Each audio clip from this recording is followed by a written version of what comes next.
What's up, guys? This is Chris with Serving and Swerving. Today we're going to be checking out the World War One Museum. It looks pretty awesome. There's a big obelisk right up here. I've heard good things, and it's definitely in the top things to do in Kansas City. The museum is located at Liberty Memorial, which was dedicated in 1926 and is a National Historic Landmark. It was one of the first memorials built to honor those who served in World War One. And to view the whole thing, you're going to have to pay money for the museum and for the Liberty Memorial Tower. But there's a lot of stuff you could check out here for free, like the lower level has a special exhibit.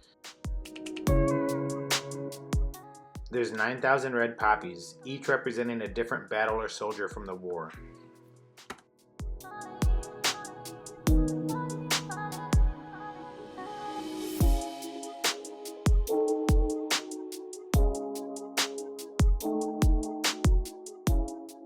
At this cafe, there's going to be 33 flags hanging above, which represent different nations from the 6 continents that participated in World War I. Beginning with Austria-Hungary, the countries are listed in the order they entered the conflict. This is pretty sweet to check out, while you're having a little meal. Then here's the foundation and the flame. It tells you about the height, the 4 different guardians that make up the tower, how large it is. Like I said, if you're in Kansas City, you're going to see this tower because it even lights up at night. This gives you some information on how it was built, what it symbolizes, and what it represents.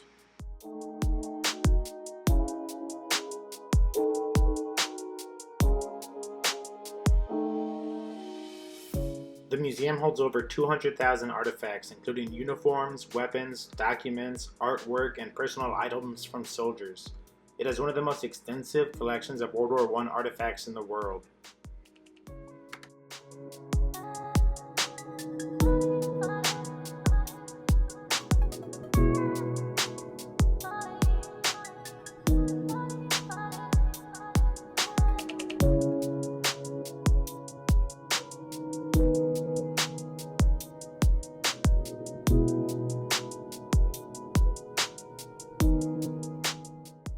There's a room dedicated to the women's movement and what they were doing during the World War I, as well as the right to vote.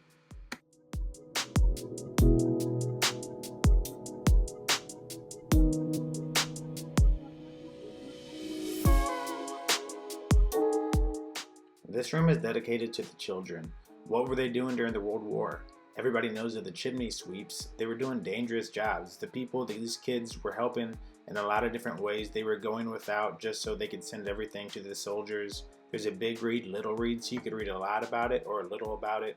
That was also a free part. Right up here is even free. Up until you get in the tower, you have to pay for that. But you could come here, check this out, and we're pretty high up. Here's how it looks from right here. So get a nice little city landscape right up here for free. But I'm going to pay. We're going to go up this little elevator and then up some steps, and we're at one of the tallest points in Kansas City.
The museum has all kinds of interactive exhibits. Like right here is how you could pass a message from one spot to the next, and it says whether or not it got called or not. You're going to go to the reflections room where you could hear different people speaking about their experience firsthand from a lot of different angles. This museum has a lot. And like I said, it's not just focused on the US. Right now, it's just focused on 1914 to 1917, prior to the US involvement. Now we're about to get into the US involvement. In the spring of 1917, it's saying what they were reading, and then it kind of talks about the different posters.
I hope you liked the video, and if you plan on taking a trip to the World War I museum, I definitely recommend it.